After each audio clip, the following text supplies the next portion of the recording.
আসসালামু আলাইকুম, শুভ সকাল। গিয়েছিলাম গ্রামের বাড়িতে অনেক দিন পরে। নাজিফার পরীক্ষা শেষ হয়ে গিয়েছিল ডিসেম্বরের মোটামুটি 19-20 তারিখের দিকে। ও আগে বাড়িতে গিয়েছিল, আমি গিয়েছিলাম 28-29 তারিখের দিকে আর কি। তো ঢাকা থেকে বাড়িতে যাওয়ার আগেই মনে মনে প্ল্যান রেখেছিলাম যে এবার বাড়িতে যেয়ে একটু মাঠঘাটগুলো ঘুরে ঘুরে দেখব। চেনা মাঠ, চেনা আল, চেনা ভুঁই ক্ষেতের ধার দিয়ে একটু ঘুরে ঘুরে দেখব এবং মাটির গন্ধ নিব। তো যেই ভাবা সেই কাজ, বাড়িতে গেলাম। পরদিন সকালে আমরা ঘুম থেকে উঠলাম। রাস্তা হয়ে দেখছো? তো নাজিফা গ্রামের মাঠের ভিতরে, মাঠের মাঝখান দিয়ে গরুর গাড়ির চাকার রাস্তা দেখে সে খুব এক্সাইটেড, আনন্দিত হয়ে লাফাচ্ছে এবং খুব আনন্দের একটা ফিল নিচ্ছে। সেহেতু আমিও স্মৃতিচারণ করছি ছোটোবেলার।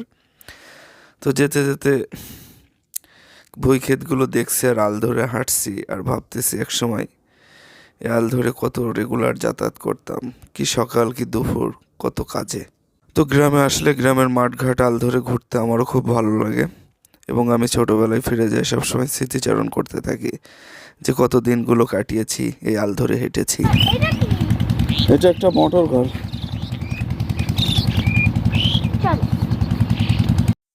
তো নাজিফা জিজ্ঞেস করছে যে এই মোটর ঘরে কি থাকে। আমি আবার ওকে বোঝালাম যে এখানে স্যালো মেশিন থাকে, যেটা বিদ্যুতে চলে। ওই পাশে যে একটা ফটা ফটা করে মেশিনের আওয়াজ করে চলছে, পানি উঠাচ্ছে, ওটা ডিজেল চালিত। আর এটা ইলেকট্রিক বিদ্যুৎ চালিত মোটর, এখান থেকে খেতে পানি সরবরাহ করা হয়। তো বাবা, যে আমি এই যে পরীক্ষা দিলাম না, এবার আমি টুতে উঠবো না। হ্যাঁ, এই যে এবার টু থেকে থ্রিতে পড়ে আমি গ্রামে এসে ভর্তি হব। সব আপু যে স্কুলে পড়ে। তো আমরা আমাদের পাতা খোলায় চলে এসেছি। পাশের ড্রেন দিয়ে পানি যাচ্ছে। আব্বু ধানের পাতা ফেলিয়েছে, সামনেরই ধান রোয়া হবে, এজন্য নিজস্ব পাতার ধান ফেলে সে পাতা তৈরি করেছে খোলাই। সেই খোলাতে আবার পানি দিচ্ছে আর এক আঙ্কেল, তাই দেখছি। তো পাতা খোলা দেখার পরে আমরা আবার বাড়ির পথে রওনা দিলাম। আবার সেই আল ধরে মোটরের সামনে দিয়ে যাওয়ার চেষ্টা করছি। আর নাজিফা খুবই এক্সাইটেড, সে খোলা মাঠ দেখছে, অনেক আনন্দ ফিল করছে, তার খুব ভালো লাগছে। সে তো অলরেডি বলেই ফেলেছে যে আমি ঢাকা থেকে চলে আসবো, এসে গ্রামের স্কুলে ক্লাস 3-তে ভর্তি হব, ঢাকায় আর 1 বছর থাকবো।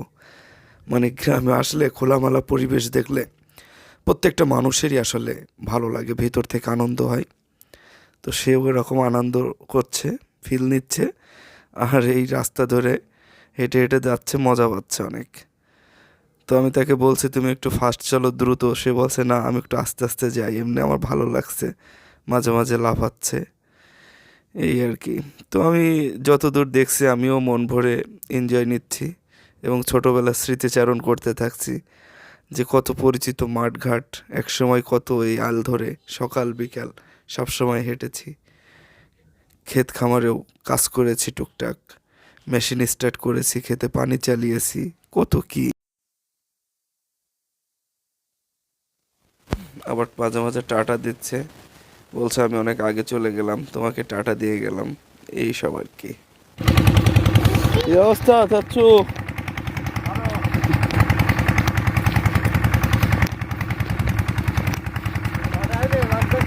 হ্যাঁ।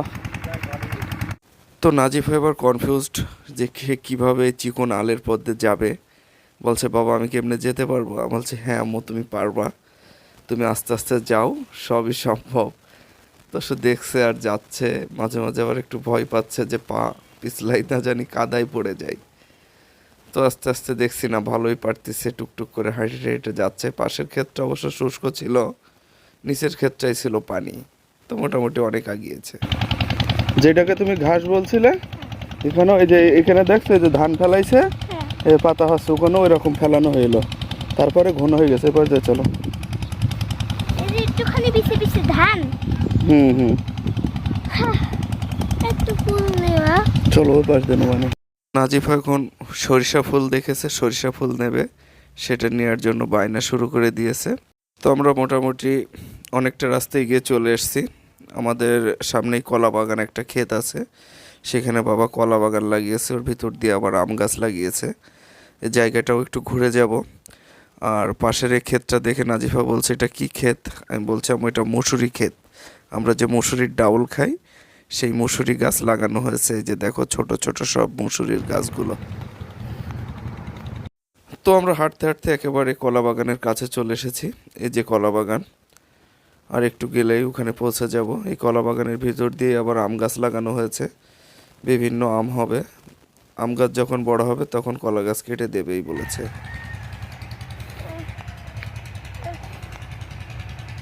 ও টায়ার্ড হয়ে গেছি না, চলো আর একটু সামনের দিক চলো, দাও। হ্যাঁ ও সামনে চলো। তো অনেকটা রাস্তা আমরা হেঁটে এখন কলা বাগানে এসে পৌঁছাইছি। নাজিফা মোটামুটি ক্লান্তই হয়ে গেছে, তার আর মন মানতেছে না, বলতেছে বাবা চলো বাসার দিকে যাই। আর এদিকে আবার ইয়াসিনও চলে আসছে। ইয়াসিন হচ্ছে আমার চাচাতো ভাই, বাসার কাছেই তার বাসা। সে আবার আসছে এই পাশ দিয়েই খাল গেছে, খালে মাছ ধরতে। তো আমি আবার ভাবলাম একটু ইয়াসিনের কাছে ফোনটা দেই।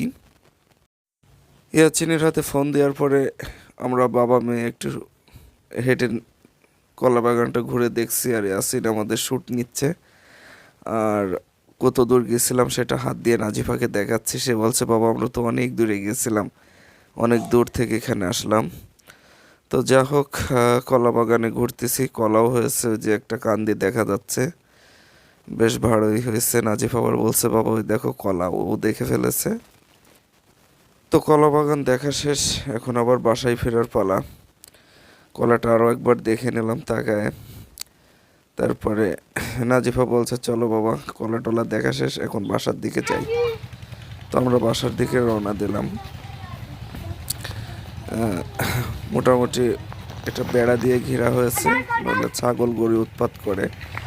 আর এপাশ দিয়ে একটা খাল গিয়েছে, ক্ষেতের আরেক পাশ দিয়ে একটা লম্বা বড় খাল, খালটা অনেক দূর পর্যন্ত গেছে, অনেক এরিয়া। এই খালের একটু জেটে মাথা মাথা ঘুরতে হলে একদিন শেষ হয়ে যাবে। তো আমরা মাঠের দিকে যখন গিয়েছিলাম, নাজিফার সাইকেল নিয়ে আসছিল, সাইকেলটা এক বাসায় রেখে গিয়েছিলাম। সেখান থেকে সাইকেলটা নিব, তারপরে বাসার পথে যাত্রা শুরু করব। তো নাজিফা মাঝে মাঝেই একটু দাঁড়ায় যাচ্ছে, বলছে বাবা কষ্ট হয়ে গেছে, অনেক হাঁটলাম। আর খালে মোটামুটি ভালোই পানি আছে, অনেকে মাছ ধরছে। এখানে কিছু ছাগল দেখে আবার ওর ভালো লাগতেছে, ছাগলের সঙ্গে একটু দুষ্টুমি করছে। শহরের ছেলে পেলে বাড়িতে গেলে ছাগল মুরগি এগুলো দেখে খুব আনন্দ নেয়, যে দুইটা চীনের হাঁস। তো নাজিফা সাইকেল বের করে এনে দিলাম এক বাসা থেকে, ও নিয়ে এখন রাস্তায় উঠবে, তারপরে আমরা একেবারে বাসায় চলে যাব ইনশাল্লাহ। তো সাইকেল পেয়ে মেয়ে খুব জোরে চালাইতেছে, সে তো আমার ওভারটেক করে অনেক দূর পর্যন্ত এগিয়ে যাচ্ছে। আমি তাকে বলছি বাবা থামো, একটু আস্তে চালাও, এভাবে জোরে যেতে হয় না গ্রামের রাস্তায়, কখন কি ভ্যান গাড়ি গরুর গাড়ি চলে আসে, তাও সে জোরে জোরে যাচ্ছে। তো যাই বলেন, বাবার মেয়ে সুন্দর মতো মাঠ ঘুরলাম, এলাকাটা দেখলাম, মাঠঘাট দেখলাম, খুবই ভালো লাগলো। মাঝে মাঝে বাচ্চাদের সাথে নির্ভাবে আপনারাও ঘুরবেন। আর ছোটোবেলার স্মৃতি ডকুমেন্টারিতে রেখে দিলাম, বড় হয়ে ও দেখবে যেভাবে ওকে নিয়ে আমরা মাঠ ঘুরেছি, মাঠ দেখিয়েছি। তো আজকের মতো বিদায়, আল্লাহ হাফেজ।